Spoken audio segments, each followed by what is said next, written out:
열왕기상 일단 3장을 좀 보세요. 열왕기상 3장. 열왕기상 3장.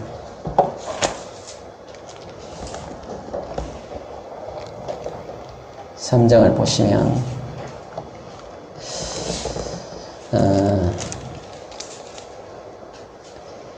다 봉독은 하지 마시고요. 16절부터 좀 보십시다. 16절부터 28절까지.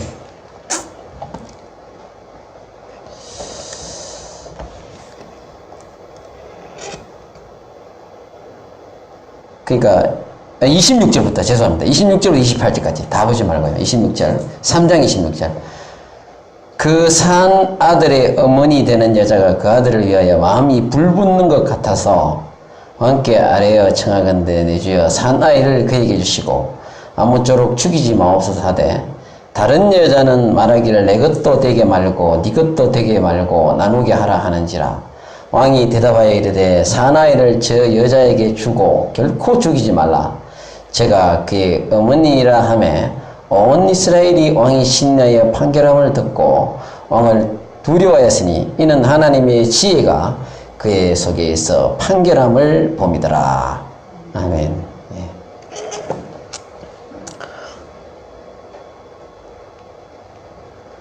배경은 아시잖아요. 두 여인이 서로 자기 아이라고 해서 이제 이 재판이 올라왔는데 왕왕대까지 올라온 거 보면은 이게 상당히 밑에 사람들이 처결하기가 판결하기가 까다로웠던 재판이었던가 봐요. 왜냐하면 왕이 모든 재판을 다 했지는 않았습니다. 그 당시 때 밑에서 사람들이 있어가지고 판결하는 사람들이 있었는데요.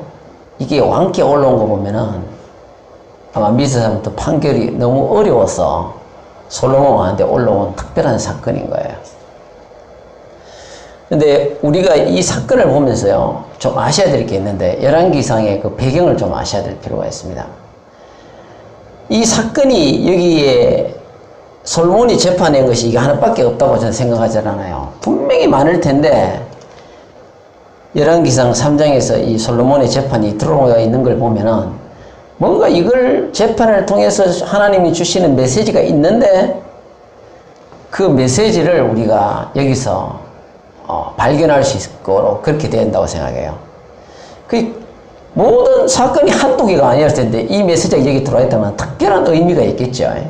그래서 오늘 이 말씀을 통해서 한번 보겠습니다. 이 다니엘 열왕기상 이 배경을 보면요, BC 586년에 바벨론의 멸망을 당합니다. 유다가 이스라엘이 먼저 멸망을 당한 거예요. 거의 한 100년 넘어가지고 586년에 유다도 멸망을 당해버려요. 당하고 그 포로로 많은 사람들이 거기로 포로로 끌려갑니다. 포로를 끌어가면서 젊은 사람들 포로를 거의 다 끌고 가버렸어요. 땅에 이스라엘 땅에는 그냥 나이 든 사람들 애들만 놔도 거의 다 끌고 갔다 오면 돼요. 그때 이제 간 사람들이 다니엘 이런 사람들 아닙니까? 끌려갔는데 바벨론 포로기에 쓴 책이에요. 이 책이 바벨론 포로기에 쓴 책인데 저자는 누군지 알 수 없다고 나오고 있거든요. 근데 포로로 잡혀온 그 유대인들에게 쓴 책이에요. 포로로 잡혀가 있던, 바벨론에 잡혀가 있던 그 사람들에게 준 위에서 쓴 하나님의 메시지가 담겨져 있는 것이 열왕기상입니다. 근데 우리가 이제 보시면요, 하나님의 의도가 있다는 거예요. 이 메시지를 줄 때는 하나님의 의도가 있다는 거예요. 여러분 있잖아요. 고대 전쟁은 신과 신의 전쟁이에요. 이 참 이렇습니다. 옛날에 우리 이 당시 때는 전쟁을 치잖아요. 두 나라가. 전쟁을 탁 치면요, 이기는 나라의 신을 진 나라가 섬겨야 돼요. 이때 그렇게 했습니다.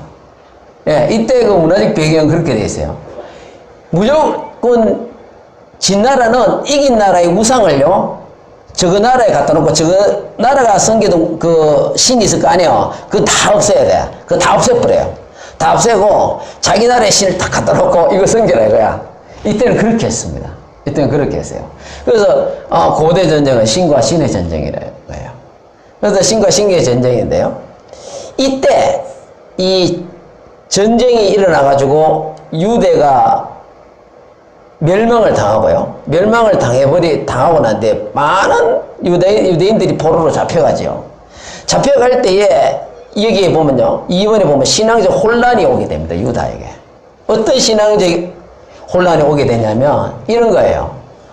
아니 하나님이 어떤 우리 주위에 있는 나라들보다 더 강하신 신인데 자기가 섬기는 하나님이 어떤 신보다 강하시고 신은 하나님밖에 한 분밖에 없는데 이 하나님이 여기 나오죠. 뭐 하셨나 이거야. 그럼 혼란이 와버린 거예요. 혼란이 와버린 거예요. 하나님이 뭐 하시길래 이 강한 하나님이 그 적국을 갖다가 쳐들어왔을 때 없애질 못하고 전쟁에 졌나 이거야. 전쟁에 진 하나님이 됐나 이거야. 혼란이 와버린 거예요. 이때 신앙의 혼란이 유대에게 이제 오게 된 거예요. 근데요, 우리가 이렇게 보면요, 너무 억울한 일을 당할 때 우리의 마음과 똑같아요. 왜 이런 거 있잖아요. 살다 보면 막 어려움이 와요. 고난이 와요. 그러면요, 어떤 분들 막 사업하다가 정말로 교회에 예수님 잘 믿고 헌금도 많이 하고 이랬는데 사업이 그냥 부도나게 망했다 이거야. 그러니까 혼란이 오더래. 그런 감정을 저도 들어봤거든요. 아니 하나님 살아계신 거 맞나? 날 사랑하는 거 맞나? 그런 혼란이 올 때가 있습니다. 우리도 그래요. 우리도 신앙을 갖다 할 때 보면요, 너무나 억울한 일을 당하면요, 우리의 마음이 막 마구잡이 흔들립니다. 아니 하나님이 살아계시면 왜 이렇게 나를 축복 안 하고 세상 사람들 저 축복 받는데 저들은 거짓말을 하기도 하고 막 사업하는 거 보면 온갖 나쁜 수단을 다 저지르는데 나는 정직하게 사업하는데 왜 나는 망하나 이거야. 이런 신앙적 혼란이 올 때가 있는데 유다가 그 당시 때 이런 혼란이 오게 된 거예요. 왜 하나님 우리를 버리셨냐 이거야. 왜 우리 하나님 우리를 버리셨냐 이거야. 이런 혼란이 난 가운데 하나님의 의도가 있었다는 거예요. 여기에 잡혀가게 한, 전쟁에도 지고 여기에 잡혀간 것보다도 무엇보다도 강하신 그 하나님이 전쟁에 지게 한 이유가 다 있었던 거예요. 하나님은 마음만 먹으면 전쟁 그거 지겠어요. 전쟁은 여호와의 것이라 그랬는데. 근데 이때 이제 포로로 잡혀가게 한 이유, 또 전쟁에 진 이유가 다 있는 것입니다. 하나님의 의도가 뭐냐. 보세요. 이 아들을 갖다가 네 아들이야 내 딸이야 판결해 달라니까 솔로몬이 아주 맹판결을 합니다. 칼과 줬나 반으로 나눠가지고 서로 반쪽을 줘라 이거야. 그러니까 친엄마가 오늘 우리 읽었잖아요. 아들을 위하여 마음이 어떻게 했다고요? 불붙는 것 같았대. 친아들은 죽일 수 없으니까. 그러면은 아들을 저희에게 줘라 이거야. 왜요? 이거는 아들을 살리려는 엄마의 마음이에요. 안 그렇습니까? 자기 진짜 엄마는 내가 저 여인에게 아들을 뺏기더라도 아들을 살려야 되는 거야. 그 아들을 살려야 되는 거야. 뺏기더라도 살려야 되는 거야. 이거는 친엄마의 마음입니다. 근데 이 가짜만은 뭐라고 합니까? 예, 좋습니다. 반으로 칼을 갈라가지고 네 것도 되지 말고 내 것도 되지 말고 해갖고 나누게 하라. 그렇게 하잖아. 친엄마 아니잖아. 가짜 엄마는 그렇게 한다니까. 근데 친엄마는 안 된다 이거라. 아들을 죽였었다. 내가 저 여자가 키우더라도 뺏기더라도 나는 이 아들을 살려야 되겠다는 마음으로 불붙는 마음 같아도 아들을 내어줘야 된다는 거예요. 이거는 친엄마만이 할 수 있는 일입니다. 바로 이것이 하나님의 마음이에요, 여러분. 이게 하나님의 마음입니다. 여기 보시면요. 이 솔로몬의 재판을 통해서요, 드러내고 싶은 하나님의 마음이에요, 사실은요. 이 진짜 엄마의 마음이요, 여기 드러나고 있는 겁니다. 하나님 마음에서 진짜 엄마의 마음이 드러나고 있는 거예요. 이스라엘을 너무 하나님이 사랑하신 거예요. 가만 놔두면 어떻게 됩니까? 우상 숭배하다가 이스라엘은 멸망당하는 거예요. 완전히 명해버린다니까. 하나님이 이들을 너무 사랑하지만 우상을 섬기다 멸망을 당하는 그것보다는 차라리 아이가 진짜 엄마가 그 자식을 남에게 내어줄지라도 빼앗길지라도 아들을 살려야 되지 않습니까? 마찬가지예요. 하나님 마음이 그거야. 이 이스라엘을 살리기 위해서는 내줄 수밖에 없는 거예요. 그 포로로 잡혀갈 수밖에 없는 것입니다. 여러분 보세요. 이걸 여러분들이 이 솔로몬의 재판을 통해서 우리가 봐야 될 건 뭐냐면요.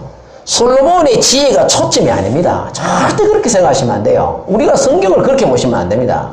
제가 또 이야기합니다. 성경은 인간의 지혜와 위대함을 드러내는 것이 아니라 절대 아닙니다.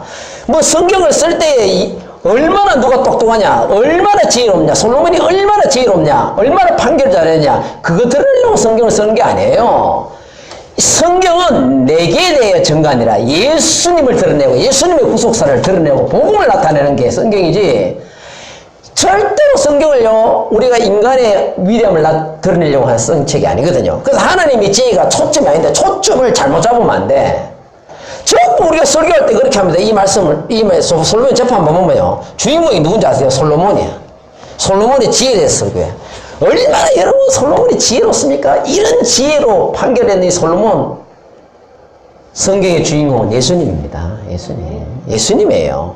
여러분 우리가 보세요. 성경에 뭐 백부장 얘기할 때 예수님을, 지 밑에 있는 사람의 병이 낫고자 백부장이 예수님을 찾아왔대. 그래갖고 백부장, 여러분 예수님이 이 백부장의 믿음을 칭찬했대. 이스라엘 중에서 이만한 믿음을 만나본 일이 없다. 그래 칭찬했대. 백부장이 주인공이야. 목사님들 설교 가운데 백부장이 주인공이야. 솔로몬이 주인공이고 막 주인공이야. 근데 성경이 어떻게 됐습니까? 예수님 백부장을 찾아간 거예요. 성경이 그렇게 되어 있습니다. 문법으로는요 수동이에요. 그가 찾아온 거는요 예수님이 먼저 그를 찾아간 걸로 되어 있어요. 예수님이 그를 찾아오고 그를 예수님이 부른 거예요. 그래, 그 고쳐주러, 백부장이 밑에 있는 사람은 고쳐주러 예수님이 백부장을 만나러 거기 들어갈 걸로 되어 있습니다. 언어에는 그렇게 되어 있어요. 주인공이 백부장이 아니에요. 백부장이 왔더라도 예수님이 치유 안 하면 그만입니다. 우리는 예수님을 나타내야 된다니까. 절대 예수님이 나타내야 돼요. 그리고 삭개오 이야기할 때 우리가 삭개오가 주인공입니다. 여러분 삭개오 믿음 보셨죠? 예수님 올라왔는데 그 작은 키로 안 보이니까 나무 위에 올라가가지고 예수님을 그렇게 하니까 예수님을 만나잖아요. 여러분 삭개오 같은 사람 되시다. 여기도 마찬가지예요. 원어 보면요 문법 보면 어떻게 되는지 아세요? 삭개오를 만나러 예수님이 그 삭개오를 동네에 찾아간 거예요. 그렇게 됐습니다. 다 그렇게 됐습니다. 삭개오는요 다 수동이에요. 그 직접 가셨다니까 삭개오 만나러 들어간 겁니다. 들어간 걸로 되어 있습니다. 예수님이 삭개오를 구원하시기로 그걸로 간 거예요. 삭개오가 주인공이 아니고 예수님이 주인공이야. 근데 자꾸 우리는 목회자들이 설교할 때 솔로몬이 주인공이고 백부장이고 삭개오가 주인공이 아닙니다. 성경은 예수님의 그 은혜, 예수님의 구속하심, 그걸 나타내는 게 성경 아닙니까? 주인공은 예수님이라는 거예요. 그래서 우리가 솔로몬 재판을 통해 드러내고 있는 게 뭐냐? 하나님 마음이요. 이스라엘을 사랑하는 하나님 마음. 이 백성을 하나님은 이 백성을 살리기 위해서 어쩔 수 없이 전쟁에 지혜에서 포로로 붙잡혀가게 하는 거예요. 그 포로로 잡혀가는 70년 동안 얼마나 힘들고 어렵겠습니까? 그 하나님 그걸 알아요. 알지만 이 백성을 살리기 위해서는 잡혀가게 하는 거예요. 이 솔로몬의 재판이 여기에 들어와 있는 것은 솔로몬이 얼마나 지혜롭게 판결했는 그걸 드러내는 게 아니라 그 한 어머니, 그 어머니의 아들을 내어주려고 하는 그 어머니의 그 심정을 통해서 하나님의 마음을 나타내는 겁니다. 이스라엘에게 대한 하나님의 마음을 나타낸 거. 여기서 구속사가 또 나와요. 예수 그리스도의 그 구속하심이 여기 또 나오는데 그거를 말씀하시려고 하는 건데 엉뚱하게 솔로몬의 지혜에 여기만 초점을 맞춰버리면 안 됩니다. 우리가 엉뚱한 데 포커스를 맞추면 안 됩니다. 자, 전쟁에 졌어요. 이 백성 살리기에 전쟁에서 백성들을 잃어버릴지라도 포로로 끌려가서 잃어버리더라도 고난의 과정을 겪지 않으면 우상을 섬기다가 멸망되겠다 당하기 때문에요. 하나님은 아시는 거예요. 이 백성이 가만 놔두면 멸망당해버린 거야. 우상 섬기다가 멸망당해. 그래서 끌려가더라도 전쟁에서 잃어버릴지라도 어쩔 수 없는 거야. 하나님 거기다 붙이는 거 하나님의 의도가 있었던 거예요. 하나님의 계획이 다 있었던 거예요. 그래서 여러분 우리가 어떤 고난을 당하고 어려움 당하고 힘들고 어려울 때요 다 우리 인생에 개입하시는 거예요. 하나님 그게 인정하세요. 그걸 인정해야 된다니까. 하나님의 손길을 인정하세요. 우연히 일어난 일이 아니라 하나님의 손길이 있다니까. 그게 뭔가 하나님이 그렇게 하신 데는 이유가 있는 거라. 우리를 더 사랑하기 때문에 우리에게 더 많은 걸 주시려는 하나님의 의도가 있다는 거예요. 하나님이 사랑하는 마음이 있다는 걸, 그 속에 숨겨져 있다는 걸 아셔야 됩니다. 자, 이스라엘의 회복을 위해서 하나님이 자기 백성을 살리기 위해 고난을 주신 거예요. 살리기 위해서 어쩌서 고난을 허락한 겁니다. 그 하나님의 마음은 어떤 마음입니까? 첫째, 아기를 살리기 위해 내어준 엄마, 이스라엘을 살리기 위해 내어준 하나님, 이 마음이 똑같은 거예요.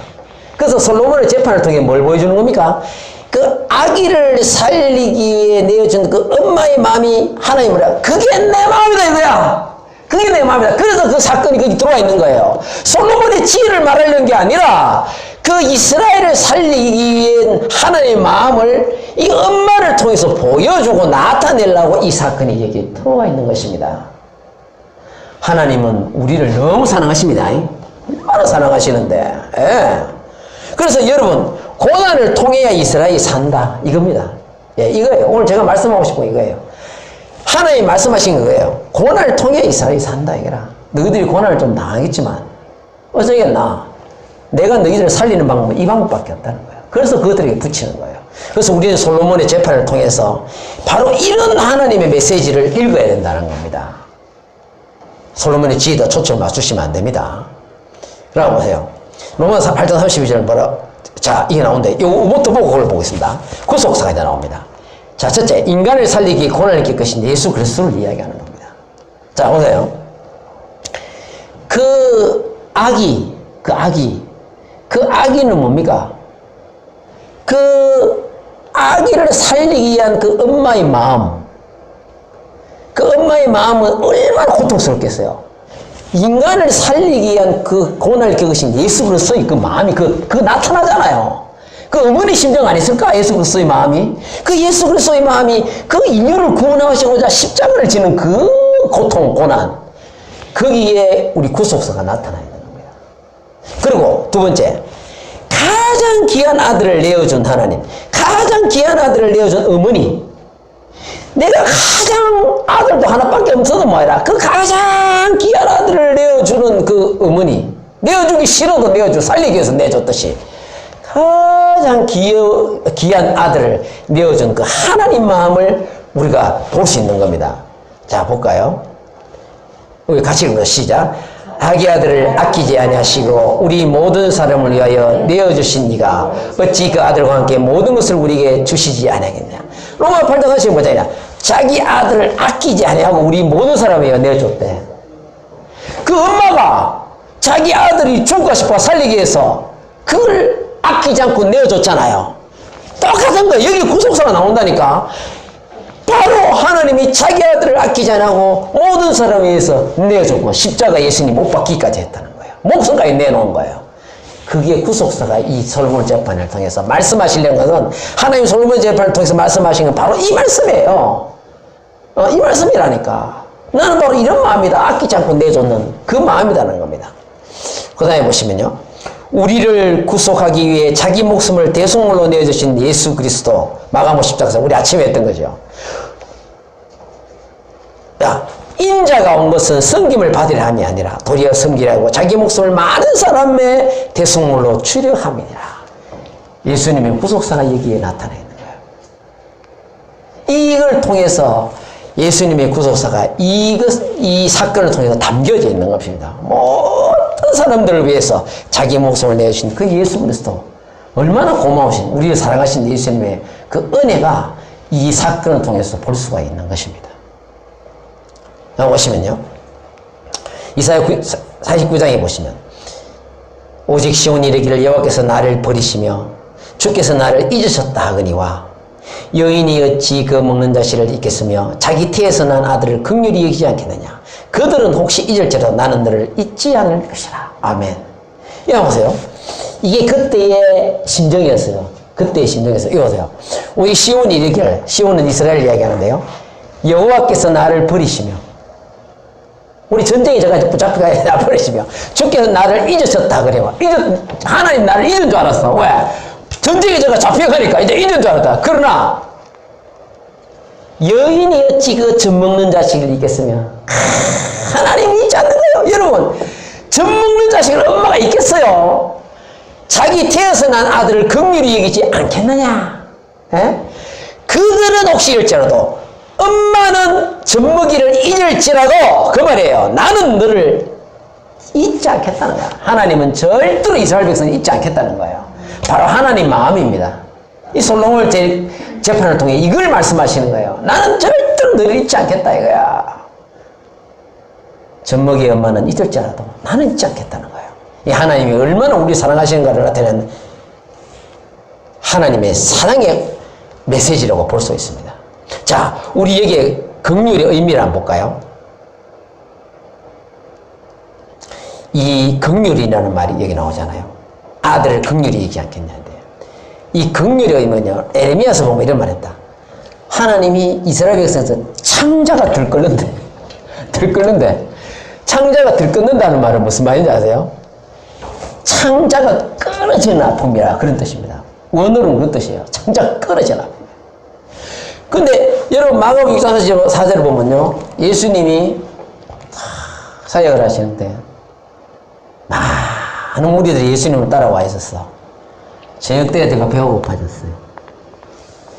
예수님이 그들을 성경에 뭐 어떻게 얘기인지 아세요? 성경에 이렇게 나옵니다. 불쌍히 얘기했대. 그 와가 앉아있는 사람들을 불쌍히 얘기했대. 이제 먹을 걸 다 나눠줘야 되는데 불쌍히 했대. 이 불쌍히 얘기사란 말이요, 스플랑크니조마이라는 원어는 헬라어로 이런데요, 불쌍히 얘기도 동정하던데 또 뜻이 진짜 좋은 뜻이 하나 있습니다. 창자가 끊어지는 아픔, 그런 뜻입니다. 이 불쌍히. 긍휼이란 말이 불쌍히 얘긴다는 말이거든요. 똑같은 말이에요. 근데 불쌍히 얘기했던 이 말이 창자가 끊어지는 아픔. 정말로 이스라엘이요, 전쟁이 져가지고 포로로 잡혀갈 때 하나님 마음 어떤 마음이에요? 창자가 끊어지는 마음이었다니까. 얼마나 마음 아팠겠어요. 하나님도 자기 백성이 그래 고난당하고 얼마나 아파요. 그러나 그들을 살리기 위해서는 잡혀가게 할 수밖에 없었던 거라. 그게 솔로몬의 재판을 통해서 주시는 하나님의 그 메시지입니다. 그걸 꼭 아셔야 돼요. 솔로몬의 하나의 메시지를 봅시다. 첫째, 솔로몬의 재판의 의미, 하나의 마음을 보여주는 겁니다. 하나의 마음이 창자가 끊어질 듯한 그런 그 이스라엘 사랑하는 하나님의 마음, 그게 바로 속편의 재판의 의미예요. 나타난 의도입니다. 그 다음에 전쟁에 패해서 신앙적 혼란을 겪고 있는 이스라엘에게 전하는 하나님의 마음이에요. 너희들이 전쟁에 패했고 신앙적 혼란이 이제 와서 너희들이 이런 마음 저런 마음 온갖 절망의 마음을 갖고 있지만 그래도 나는 너희를 사랑한다 이거예요. 그래도 나는 너희를 사랑한다. 내가 너희를 절대 잊지 않겠다 이거. 그 70년 만에 결국 돌아오게 만들잖아요. 다 하나님의 은혜가 있다니까. 의도가 있다니까. 솔로몬의 재판을 통해서 하나님의 이스라엘 향한 사랑하는 마음이 이 솔로몬 재판 속에 들어있는 겁니다. 하나님이 이 솔로몬 재판을 통해 말씀하시는 것은 바로 이스라엘 향한 하나님의 그 사랑하는 마음을 이 메시지에 담아놓은 거예요. 그래서 우리는 솔로몬의 지혜를 얼마나 지혜롭냐 자꾸 그걸 이야기해서는 안 되는 겁니다. 성경을 우리가 자세히 안으로 들어가 보면 바로 하나님의 이런 메시지가 있다는 걸 꼭 기억하시기 바랍니다. 살아계신 그 하나님, 자기 백성을 사랑하시는 그 하나님, 그리고 우리를 자기 아들도 아끼지 않고 내어줬던 그 하나님, 이 땅에 와서 십자가에 못 박혀 죽기까지 복종하셨던 그 하나님, 예수 그리스도, 그분을 우리가 잊지 말아야 됩니다. 그들은 잊을지라도 나는 잊지 아니하리라. 하나님은 자기 백성, 우리도 하나님의 백성이에요. 끝까지 우리를 사랑하시고 천국 가는 그날까지 우리를 인도해 주실 것입니다. 하나님을 찬양합니다. 할렐루야.